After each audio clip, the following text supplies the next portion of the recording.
I'm joined in the studio by the co-founder of Our Future, Our Choice, Femi Oluwole. Is that right? Yeah, cool. Did I get that right? Yeah, pretty well. Wow, it's pretty good, isn't it?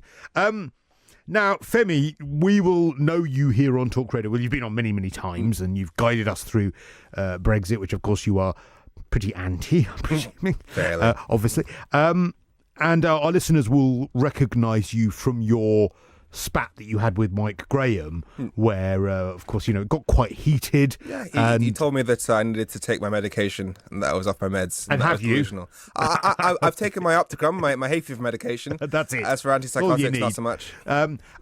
So anyone who wants to maybe put something to Femi or wants to react to that, I want to say heated discussion, heated exchange of views with Mike Graham.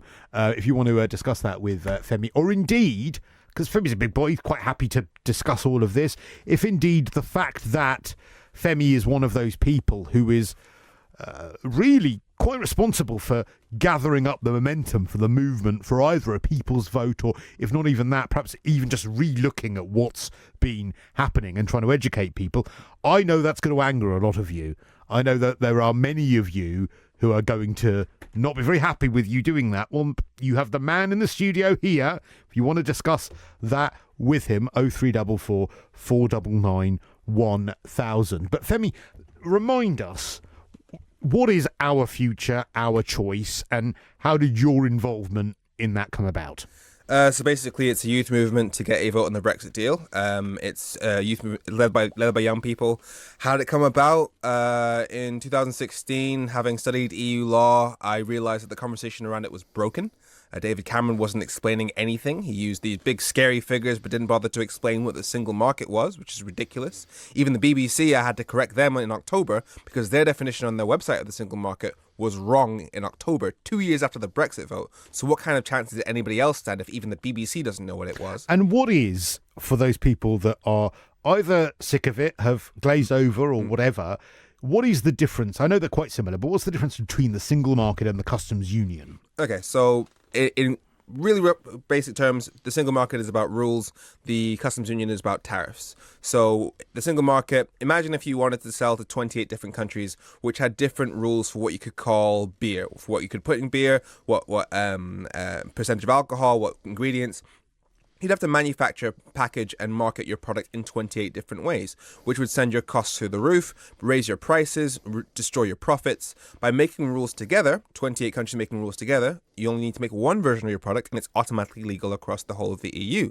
And in the areas where the EU hasn't made a rule, they have this mutual recognition clause, which says that as long as it meets the rules of the UK or any EU country, you're fine to do it across the whole of the EU. The customs union is where you basically do global trade together. The EU trades as one global bloc, which means that they have more leverage in negotiations. The EU can stand up to the US a lot better than the UK can, and they have common tariffs. So anything coming into the EU faces a certain amount of tax. And that does sound on paper brilliant, in as much as you're quite right, and I think it's a very compelling argument that you put forward that you're quite right. If the way things are heading, if we manufacture a car here in the UK and we have a particular law about headlights and Europe change that law on headlights, have a different law, then they have to produce a car for the UK, a car for Europe. If America has a different law, a car for America, and it puts up the costs and the like. It adds red tape. However, I certainly can see, even in your explanation, why people would say, well, hang on, whatever the benefits, whatever the financial benefits, whatever the benefits we have with jobs and trade and the like, that is still other countries making rules about what we can do here in the UK. We might have a say on those rules, but it isn't UK Parliament that has final say on those rules. So despite the benefits, do you understand that argument and why people then see that as an argument against it being democratic? I understand the concept of wanting to take back full control of your rules. But first of all, it's important to point out that the UK has 73 of the 750 members of the European Parliament, which means we have 3 times the voting power of the average EU country. Now, even if we were to leave that system, given that most countries, well, all countries, do most of their trade with the countries that are closest by, even America America, when Donald Trump started his trade war with the rest of the world, he left Canada and Mexico out of it because not even Donald Trump was crazy enough to disrupt trade with his closest partners. So given that we will always do most of our trade with EU countries, any future UK Parliament, even outside of the EU, will look to copy the rules of the EU in the vast majority of cases just to make trade cheaper. Now, if we end up copying the rules of the EU but have no say, we are objectively less sovereign. When people wanted to take back control, they do not want that situation. I believe that given the choice between simply copying the rules and actually making them, they would choose to make them. I mean, I absolutely agree, and it was something that many of us on the Remain side, though I was not a passionate Remainer at the start, I am now. I was a reluctant Remainer because there are problems with the EU. I mean, I used to work for an organisation called Alter EU. It was deeply critical of the EU because I know there are flaws there. And why do you... Because I think one of the biggest accusations about the EU, and it was something that actually... that you saw in the documentary Inside Europe, I think it was called 10 Years of Turmoil or something. I don't know if you saw that documentary. It was on the BBC over the last few weeks, and it was Europe from you. I mean, God, it was right up your street. And it was like fly on the wall of David Cameron doing his negotiations and the Greek crisis and all of that sort of thing. And the one thing that did really come across was this rigid inflexibility of the EU. You know, rules are rules. However, they kind of will bend them now and then. I mean, there was an idea that sort of Germany bent them when it came to what they could do with the bailout with Greece, but certain other rules can't be bent. I mean, is there any truth? And I'm asking you to answer this objectively. I know you're very pro-Remain, but is there any truth to the narrative that Europe have been completely inflexible with us and that they've not actually done enough to keep us? As for after the negotiations, I'd say that they've been extremely flexible, not in terms of the rules of the single market, but in terms of what we've been able to get. We have had a list of red lines which they have respected. In fact, they've actually done a chart which basically says, all right, your red lines means you can't have this deal. Your red line means you can't have this deal. So if you don't want to be in the single market, you can't have a Norway style deal. If you don't want to be in the customs union, you can't have a Switzerland style deal, and so forth. So they showed a big chart of like 6 or so different deals, leaving us at pretty much what we've left with now. And so the EU's given us several options to choose from. But the fact is, we are talking about the economic system of 27 countries. The idea that they would completely change what they are and what they represent and their rule system to accommodate the needs of a country that has actively chosen to leave them and is being overtly hostile to them. And you've seen how the EU has been talked about in the press. It's just not thinking clearly. And as for how we were treated beforehand, the rigidness of David Cameron's negotiations, a lot of what he was looking for was to do with immigration. Now, we have not been using the rules on immigration that are available under EU law. Under EU law, you can't. The reason why the basic rules around free movement is you have the right to come to another EU country if you either have a job or have enough money to not become a burden and your own medical insurance. And also the EU provides for rules which says that you might need to register when you go to that new country. Now, we have not been enforcing those rules. Why? Because we're fully aware that immigration from EU countries is a net benefit to our economy, so there hasn't been a need to.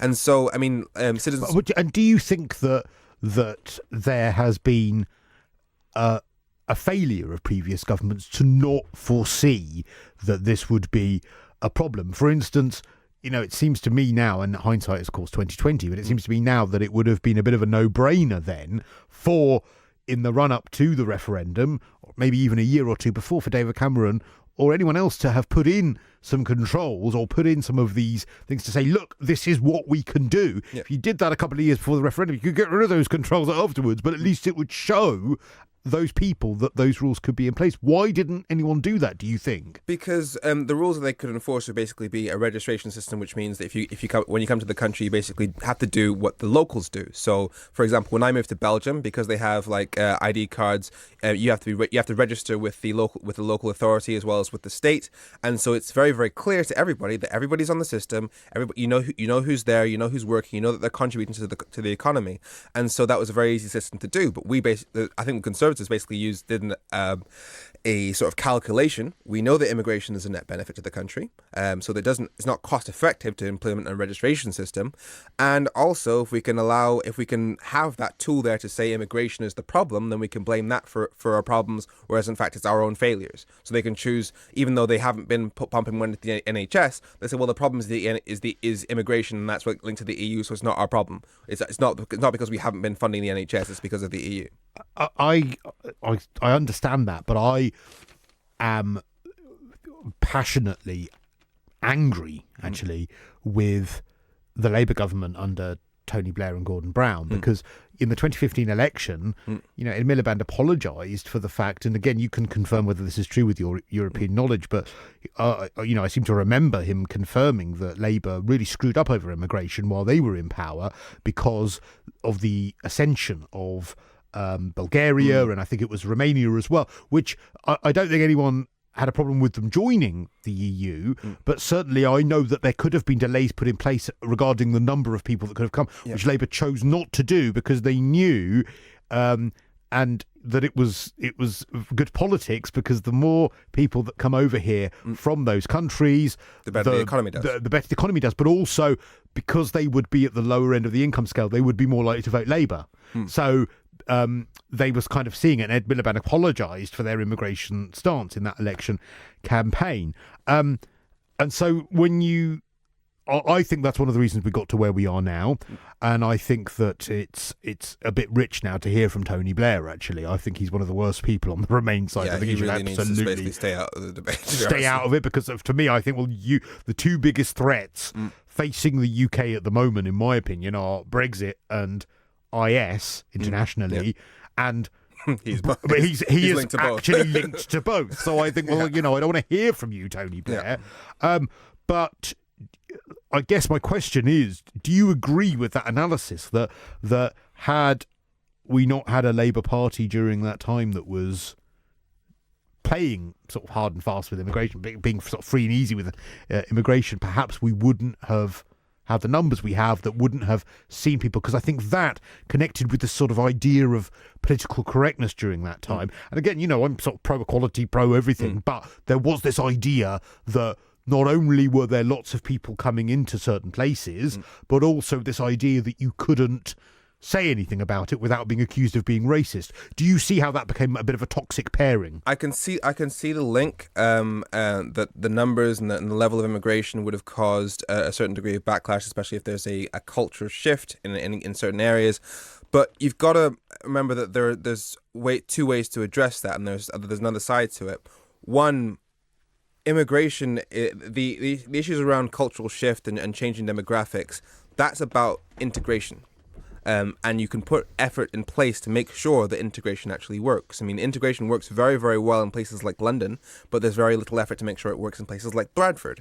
And so, and that's a responsibility of government. And the second thing is, and what do you think? We'll get to second thing, but what do you think could have been done? Because I think one of the things that a lot of people saw during that time, and again, this was all, I think, quite well intentioned, but as one of the examples given is that, for instance, you go to your council and you'd see the leaflets in, 40 different languages, so that everyone was inclusive, when in actual fact, perhaps what should have been done was that the leaflets were all being offered in English and people were offered English lessons. Do you see what I mean? But with the well-intentioned not wanting to leave anyone out, perhaps there wasn't the incentive to learn English and integrate, and that was one of the arguments given about why people felt that they didn't recognise their areas. So I don't know what else could have been done to perhaps make that integration better. Well, you mentioned a good point. The language clash is something that's being done all across Europe, and there are many mechanisms for doing that. For example, in Austria, there was a program called Vienna Needs You, which is basically recruitment drive within the police to basically get more people from migrant backgrounds into the police service, so that people from migrant backgrounds see themselves reflected in the state authority, and also native people see people from migrant backgrounds as not just part of the community, but actually its guardians. So there are many things you can do to actually increase social cohesion, but that just wasn't there. And the second thing, as I was mentioning before, is that just the benefit, the narrative around immigration was completely broken. I mean, citizens from EU countries make up 5% of our population, yet 10% of our doctors, which means that immigration from EU countries is improving our doctor-patient ratio. So rather than immigration being a threat to the country, it's literally keeping us alive. So how can it possibly be the case that immigration is seen as a bad thing? If we know that they're paying more in tax per head and therefore boosting the economy, and as I mentioned before, literally keeping us alive, then it's clear that it's a benefit, and yet we have this toxic narrative led by tabloids like the Daily Mail and the Express that immigration is a bad thing. Now, yes, there's been this argument that there's this wage depression as a result of immigration, but if you know that they're a net benefit to the economy, that means they're providing a benefit. Now, if that benefit is not being felt by the people at the bottom, that is a failure of government to distribute wealth, not the fault of the people coming here who are looking after our sick and boosting our economy. But do you also see that argument? Because I completely do. And the stats,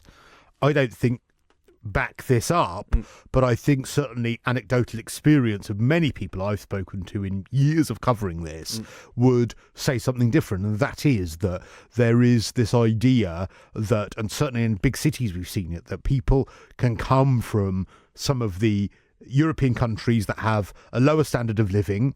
They can come to the UK, work in a job where proportionately they'll earn far more than they would ever have had at home, possibly send back money. And because of the fact that, again, maybe because they're younger, maybe because they come over with lower expectations and wanting to do better, they might live in accommodation where there are many, many people, etc., meaning that they can charge a little bit less per hour, meaning they can work for a little less because of the fact that they're sending some money home. I've spoken to countless people that feel that that's affected their trade in like many of the manual trades. Do you acknowledge that that is a problem? Do you acknowledge that perhaps that's a bigger problem than the stats perhaps say it is? I think that people coming from a country, other countries, they may work at a slightly lower wage, but given that the overall benefit is a net benefit to the economy, that general benefit can be shared. And also, we have the person who's not getting the job because that immigrant. I hate using the word immigrant. That immigrant sounds terrible, but my dad is an immigrant from Europe, so I certainly don't mean it to sound like that. But you know, if that immigrant is working for less money than you and your wages are being depressed for it, you know, it's probably quite difficult to then take that world view and go, well, actually, but you know what, for the economy, it's going to be better and perhaps the health service will improve. In your pocket, you're going to have less money and you're going to be angry about that. Yeah, the economy argument is often it's seen as this vague notion of the economy, but the economy means how much the stuff costs in the shops. Is stuff more expensive because the products that we have are more expensive because we've taken a hit to the economy? That will affect the value of the pound in your pocket. I mean, you've seen in the recent report. But I don't think people think like that, Femi. I know, but we also got to look at the facts. I mean, the recent government report about immigration says that any effect in terms of wage depression due to immigration is massively offset, massively overshadowed by the loss in value of the pound, which has actually properly depressed people's wages. In fact, since the wage depression since 2004, whatever has been calculated is fairly nominal relative to the wage depression in terms of the fall in the pound is ridiculous. Which of course has fallen even further since the Brexit vote, and exactly. It's been quite volatile since. We've got a caller lined up. We'll get to them in just a moment. Basically, this is the man that is going to be behind whether a second referendum happens. Really, you were the one that started pushing this. So absolutely, and no pressure in as much as you might get lynched when you leave this studio because I think a lot of people are not very happy about that. Colette has sent a nice question for you. I'll ask you that first, and then we'll talk to Harry very quickly. So just hang fire, Harry. Thanks for the clear explanations on the differences from your guest, Femi. Sorry, I didn't catch his name. But one question. How many of the rule changes or proposals the 73 UK European Parliament members have put forward for our benefit have then gone on to win? Do you know that proportionately? So our 73, if anyone doesn't know earlier, we were talking about the democracy of the EU and this accusation that it's undemocratic. There are about, is it 700? 750. 750 MEPs. We've got 73 of them, which means that we actually dominate nearly 10% of the European Parliament, which means that we have quite a big say on what's happening in the European Parliament. What this person's asking you is, if we have the idea ourselves and put something forward, how often do we get that through the Parliament in Europe? Okay, so it does require to go back to how the legislative process of the EU. So basically, you've got your heads of government. They sit twice every 6 months, and they set the general policy direction of the EU, and that's called the European Council. And are there two European councils? The Council of Ministers, which is the sort of, so you get all the health ministers, and then you've got the Council, which is all the prime ministers. Yes, exactly. Right. Okay. So the European Council is basically all the prime ministers or heads of government, and they come up with the general policy direction. They then send that to the Commission, which is basically you've got 28 commissioners who are appointed by the heads of government, and they also need to be approved by the directly elected members of the European Parliament. So they actually have more democratic legitimacy than ministers in the UK. But they are appointed. They're appointed, yeah. I mean, they need the approvals, and they need the approvals of elected people. But if there is one part of the European Union that doesn't have the best democracy, it is the fact that these commissioners are not voted in. Yeah. The most indirectly elected part of the European Union. Yeah, exactly. And how much say do commissioners have over laws? Unelected EU bureaucrats, we hear that sort of Brexit bingo catchphrase from Farage and the like all the time. How much say do the commissioners have? And sort of explain that in context of how much say we have as well and the stuff we put forward. Okay, so as I said, the general policy direction is set by the heads of government, and then the commissioners come up with proposals to make that happen. And when they come up with those proposals, they also meet with the heads of the European Parliament and the heads of government. So it's done in what's called trialogue, and so any proposal that they come up with is pretty much broadly agreed with the directly elected European Parliament and the heads of government beforehand, and then they send that to the European Parliament, and then the European Parliament, the 750 directly elected members of the European Parliament, they then either amend, either approve or reject, so they can change it and put in whatever they like, take out whatever they don't like, and then that gets passed to the Council of Ministers, which is, as you mentioned, ministers of national governments. And do you know off the top of your head, I know you're a bit of a statistician, do you know how many proportionately laws that the UK have put forward we've actually got through? So in terms of in the EU Council, where the ministers vote, where we have, I think, a 13% say because of the size of our population, we have been on the winning side 96% of the time. Wow. So we've only voted against about 4% of the legislation. But we've lost on the ones we've gone against, but because generally speaking, because we have such a big say, we don't often get many proposals which we are willing to go against, and so basically when we go against it, it's pretty much as a declaration saying we don't like this. Yeah. Because it's such a collaborative process to actually come up with the legislation in the first place. Yeah. Most of the time when it's then voted on, everyone's got quite a consensus about it anyway, because everyone's had their say. Exactly. Gosh, it sounds quite democratic, dare I say. Harry is in Portsmouth. Morning to you, Harry. Oh, yes, hello. Good morning, Cristo. I must apologise. I was late to the programme. I only woke up about 20 to 6, and I heard most It's all right. You can listen again to the first part of the programme. No, so it's fine. I don't have those facilities. I'm not trawling the internet for stuff on Brexit. So what are you talking? What have you called about today? Well, I think I've just heard the word consensus. This is like consensus politics again. I think Blair was a proponent of consensus politics. It doesn't mean it's the right decision. No, I think consensus politics in Blair's terms were that he would literally just agree with whom he was with at the time. I think that's what I'd say about his consensus politics. But then I'm not a huge Tony Blair fan. What was it that you wanted to talk about this morning, though, Harry? Well, you've mentioned that the Tiggers, the independent group rebels, Anna Soubry. I mean, I've heard a few. I think Ross was criticising, a general approach. Well, he was saying that basically that because we were talking about the pretty damaging blow actually she attempted to make against Theresa May this week by saying that it was I'm paraphrasing, but it was almost a personal vendetta, this freedom of movement thing that she has. And Ross was saying that, it's all well and good Anna Soubry saying that, but actually Anna Soubry has voted it with the government in restricting the rights of EU citizens 12 times or so. So actually she has not voted in the way in which she is claiming that she thinks at the moment. Yeah, she's a lawyer, and I've a few times she was on Piers Morgan's GMB, right? Where she mentioned something. She said I'd never said anything out of place, as in someone could pick her up, and then she stopped and said, the remarks she made about the look on Nigel Farage's face, which you'll probably have to go on the internet to look at what the actual answer was. So what, are you just saying that you don't have much truck with any of them, Harry? Is that your point? No.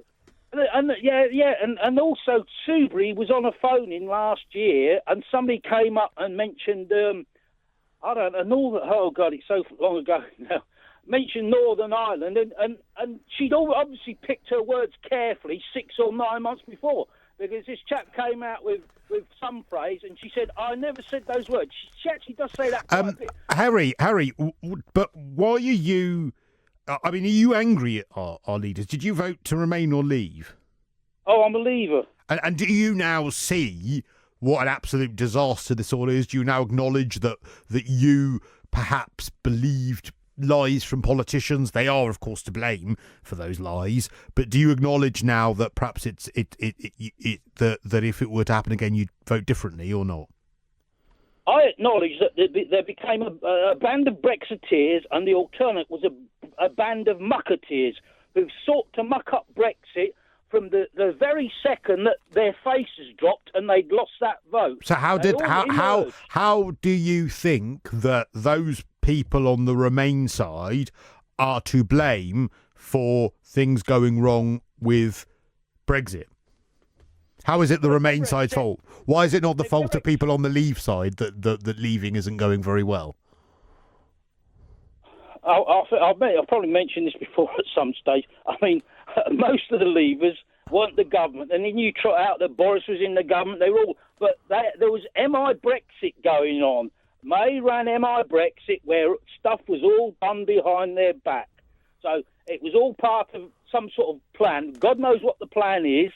We're coming to some sort of fruition at the moment, but they weren't in government. They're not in government now. They never were in government. They were just posted there as ornaments. But are you happy with the Brexit deal?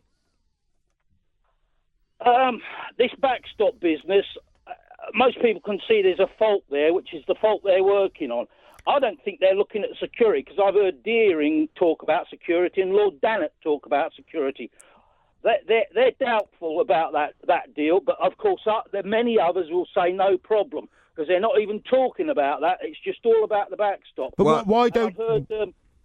I've heard Ruth Deach, a woman called Ruth Deach, a couple of weeks ago on one of the politics radio programmes, saying that even the Northern Ireland thing, that's not quite, that there was Andrews Annex added onto it at one stage. The whole thing, I'm quite glad it's drawn out a lot to do with Ireland, this Brexit, which of course most of us never thought. But you understand that's not the fault of the Irish or the Remainers or anything else. It's the fault of the people on the Leave side that didn't consider what needed to be done with the Irish border. You get that, right?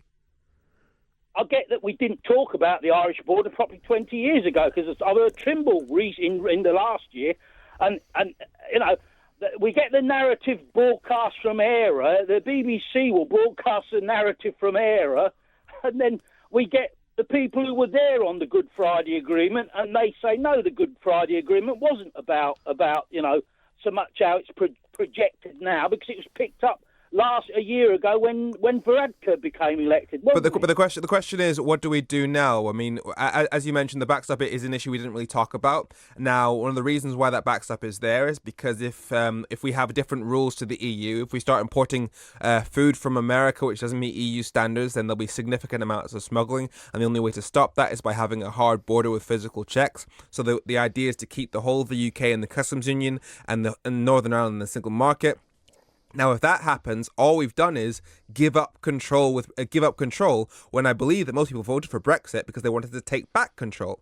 Now, if Brexit ends up with us being in a situation where we have less control over our country than we do as an EU member, what do you think we should do?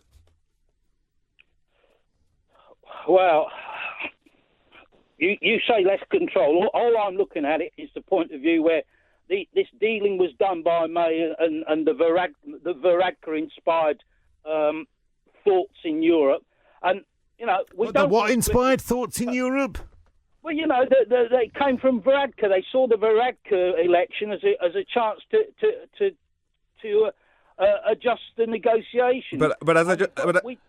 We can't have a customs border. Look, if Northern Ireland... But do you understand why... But Harry, do you understand why the principle of the border is needed? Now, we've explained it to you. So, therefore, you've got Northern Ireland in, obviously, the north. You've got Southern Ireland in the south as one of the conditions of the Good Friday Agreement. They need to be able to have the same laws in the north as the south, and they need to be able to have no border whatsoever. Now, Northern Ireland is leaving the EU, so therefore it won't have the same laws as Southern Ireland, potentially, because we will be in control of the laws in Northern Ireland. And if we don't have a border between Northern Ireland and Southern Ireland, it would mean that people could come into Northern Ireland with their goods that don't fulfil the laws required in the EU, and they could just drive through the border down to Southern Ireland, and therefore neither border would be protected, and they could do the same if they wanted to get something into the UK by going into Southern Ireland. So with that in mind, do you accept that it's not sort of some sort of conspiracy or some sort of Theresa May, instructing some sort of militant honour to Brexit, that actually this is a real, tangible, proper, non-invented problem? I agree with that proposition. You see, I saw a programme, Inside Out, back at the turn of November, December, where they followed a consignment of, meat of some sort that left Scotland, went over to Larne, Northern Ireland, went south to the Republic, and then went beyond there to France from a Southern Ireland port. And of course, there was no trace, and we don't actually like somebody. I can't go into the details because I'm trying to remember the programme. But the programme followed it, and eventually the Irish said, we're going to stop that all now. But until this programme had caught them out at the turn of November and December, this little trade was going on. Well, wouldn't have that been that's because there's no border, though, right? I know, that's part of the problem. We know what the problem is. Some people say, obviously, like Mog and Farage and the others, yes, we can have cameras. We all know cameras are possible. Harry, they are relying on technology that has not been invented yet. All of these people that have stood from the sidelines pointing at the government saying that it's wrong, none of these people have come up with any solutions whatsoever. Jacob Rees-Mogg hasn't come up with a solution. Boris Johnson, his solution was to build a bridge from Northern Ireland to the mainland. I mean, none of these people have actually come forward. If one of them came forward and said, look, here is a piece of paper, and on here is the list of border arrangements that will require no hard border between Northern and Southern Ireland, but will absolutely secure the border in as much as people wouldn't be able to cross it without the kinds of checks that would be required, then that would be amazing. No one would be criticising them, but none of them have come up with anything. Thank you for your call, Harry. Peter in Glasgow is not happy with you, Femi. Okay. Hello, Peter. I'll read you a few of the tweets. Sounds like this guy studied everything except democracy, which is ironic considering you have studied democracy in quite a lot of depth. Femi, we hear you, but we're not listening. It's too late. And this is my favourite. You're lost. Get over it. Mm-hmm. And the other one, in any other time, Femi would be arrested for causing fear and alarm. And that's all from Peter in Glasgow. I mean, I guess that kind of narrative is par for the course for you. Yeah. What was that? What was the first one again? You studied everything except democracy. Well, I mean, this is about democracy. I mean, I'm literally calling for a referendum on the Brexit deal, which there hasn't been. I mean, we have two Brexit options, which are massively different. So you can't say that there's democratic support for both of them. We have a Brexit deal that means we have less control over our country. We have a no-deal option, which is absolute chaos. Those are two completely different things. Todd in South Yorkshire has given us a call. Morning to you, Todd. Good morning, sir. Now, you've got a question, for Femi, actually, or for me, or for both of us, or for either. Go on. Yeah, it's for Femi, actually. Okay. I asked this question just recently in the past few weeks to a German MEP on a live radio show. Right. And the question I'd like to ask Femi is, because I'm desperate for an answer as a British taxpayer, when was the last time, Femi, the EU signed a full audit off explaining where all our monies have gone over 40 years plus? British taxpayers' money, we have no idea where the majority of our British hang on. You can't ring up and ask the question, when did they last submit to account, and then go on to give the answer yourself by saying that they've not been accountable at all. So hang on, get the answer to the accounts first. Okay, so let's have the answer then from Femi. We've been told several times the EU hasn't had its accounts signed off for 40 years. What the actual truth is that every year for the past 40 years is that there's been discrepancies, but they've gone and corrected those discrepancies afterwards. So it's not true to say that they haven't been signed off. It's true to say that there's been errors which they've had to look into and then found it and it's been corrected. So it's actually, and that was prior to 2007, because after 2007, didn't they change the way that they were being audited and they became a bit more accurate? Yeah, I believe so. Yeah, so it has been done every single year, even since 2007. Every year. And prior to that, it was still done, but as Femi alluded to, there were more errors that were seen and they were retrospectively corrected, but it was all transparent and all open, and every year since 2007, the EU has been audited and accounts for every single penny that it spends. Well, I don't believe that. I asked a German MEP, a lady, on a radio show recently in the past few weeks, and she stuttered and stammered, and the answer she gave me was, I don't know. So suddenly we find out that our British taxpayers' money has all Well, she was wrong. I don't believe She was wrong. I'm on, at the moment, I am directly reading to you from fullfact.org, which is completely independent. It's a fact-based website. They take a lot of statements around all sorts of things, politics, all sorts, and they fact-check them. And this is the EU's budget signed off by auditors, and they go through it all in great detail, and their conclusion is that the accounts have been accurate since 2007. They have historically recorded errors in how money is paid since their first audit in 95, but in the most recent year they found a significant part of the EU spending was largely error-free for the first time. I don't believe a word of it. I'll tell you something. But it's a fact. You can't not believe a fact. I don't. Well, why don't you believe it? German MEP. Why didn't the German MEP lady? There was actually two of these people. Why didn't they know? Why couldn't they give me an answer? Then suddenly you produce these figures on papers. You can make anything say on paper. I don't believe that. Why don't you believe it? I don't believe it.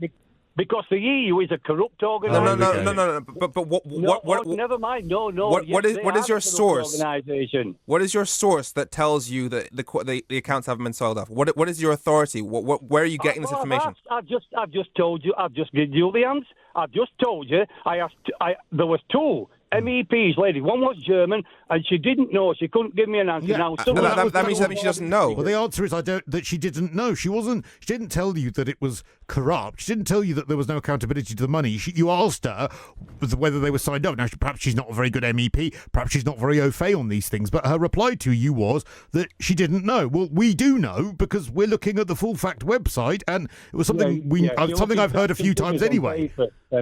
What? I'm telling you now, I'm a retired senior engineer, right. And I am telling you, if I didn't account for every penny over the past 40 years where my company's money had gone, I would have been sacked. But they years do. ago. We've just told you that they do. I'm asking you, what is your authority? Where are you getting your information? What is your source for your belief that the accounts haven't been signed off at all? Because I've asked the question of who said she didn't know? Who said she didn't know? That doesn't mean that it's true. I'm a member of the European Parliament. Do you sit in the European Parliament? But she didn't tell you that the accounts haven't been... By your own answer, Todd. Todd, by your own admission, the woman that you asked, who was the MEP, gave you an answer that she didn't know when the accounts were last signed off. She didn't say that they weren't signed off. She didn't say that they were not being accounted. She said she didn't know. So therefore, you cannot cite that, Todd, as your confirmation that you know rubbish, that the accounts are corrupt. Absolute load of cobblers. All right, Todd, When was the last time you sat in the European Parliament? You're not a member of the European Parliament,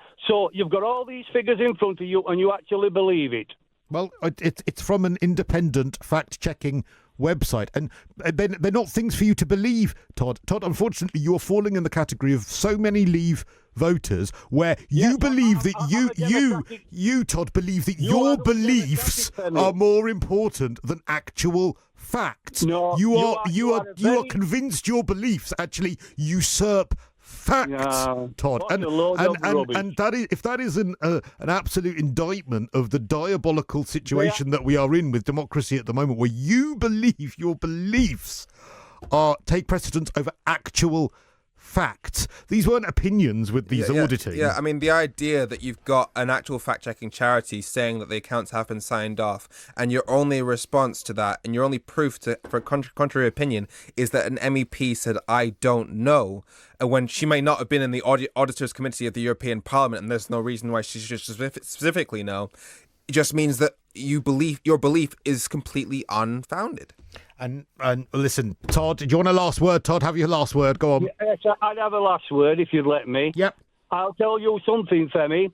If Brexit isn't delivered on the 29th of March, you Remainers, especially the MP Remainers, the next elections that we have in this country, we will make it look like a tea party, because 3/4 or above half of this country will not vote. You are so undemocratic, you people. My father fought in the Second World War on the Russian... Well, he fought for peace in Europe, no doubt, which is something we've had as the result of the EU. You are democratic, Femi, and you will be undone, my friend. But the question is, do you like the deal? That's the key thing. Do you like the deal?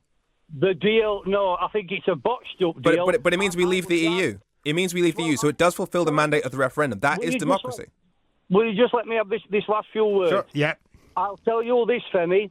You cannot put a price on democracy, and you people have destroyed democracy in this country. Okay, listen, Todd, I've got to actually go because I'm going to go and throw myself off the roof in sheer depression at that call. Thanks, Todd. I'm so depressed after hearing that. Oh, sorry, Daisy McAndrew. Can you cheer me up? Because I'm so depressed after hearing that, where you just present someone. It's just so... You present someone with facts. You present them again with facts. You present them again with facts. And they just tell you what they believe and why it's better. But people do feel terribly, terribly let down on every side. I'm not saying I know. pro-Brexiteers. And it's an extraordinary world we live in, where people didn't used to care how you voted in a general election. Nobody would say, if you're going on a date, are you a Lib Dem or are you a Tory? Very few people would. Now it's all anyone cares about is which side of the fence you sit on Brexit. Yeah, it's changed my Tinder game massively. Well, did you see that story this week? I've been banging on about it all week. The story that Tinder, that how here in London or in the UK, how you voted in the referendum is now the number one thing that will make people swipe right or left. They will not go for somebody on the other side of the fence. Like, I don't actually think it is. I fully endorse that. No, Leavers, I won't date you. No, my husband and I have pretty much voted each other out. We've counted each other's votes out in every election and by-election and local election since in the 15 years we've been together, and we voted in different ways in the referendum. And we don't have a problem with it. We respect each other, but no one else seems to be able to manage that. Yeah, and I'm one of them actually, so I need to take some Daisy McAndrew lessons. Well, exactly. You need to swallow your own medication. You're saying to your listeners that you can't bear them being so siloed, and you're admitting you're the same. Stop being so sensible and pointing all these things out. I don't like it. When's Penny Smith back? Is she back this week? Oh, damn. What have you got coming up next, Daisy McAndrew? I'm afraid the Sunday papers are quite boring, actually. They're a real mixed bag, and some of the strange headlines today. A mixed bag. Yeah. Obviously, I will be dropping the B-bomb a bit, but I'll be trying to avoid Brexit as much as I can. We are talking about some serious stuff. I'm very interested in this story about a painkiller addiction that's come up again today. Wow. Knife crime we're going to be talking about again. Lots of deaths this week. 3 teenagers, or one in his 20s. There was a shooting as well, I think, wasn't there? It's like this. It's terrible. All sorts of things. There's a fantastic new exhibition that's highlighting a skin disease that a baby of a friend of mine's got, which I want to highlight. Yep. And we're telling people about that. All sorts. What's coming on in theatre. So a little bit of more fun stuff. Potpourri. A potpourri. Potpourri. Lovely. But one point I'd make is that all these issues that have nothing to do with Brexit just get completely sidetracked because Brexit's sucking all the oxygen out. That is and the one thing we can all agree on is that nobody wants Brexit to keep dominating the headlines and political agenda for the next 4 or 5 years. And if any version of Brexit goes through, because we haven't got a trade deal yet, we will be negotiating that trade deal for the next 5 years. And nobody wants Brexit to keep doing that. Well, do you know what, Femi? Do you know, it looks like we're not going to be dating anyone for a while if that kind of thing carries on, but that is where we must leave it. Daisy McAndrew's coming up next. Thank you, Femi, for coming Thank you very much. in.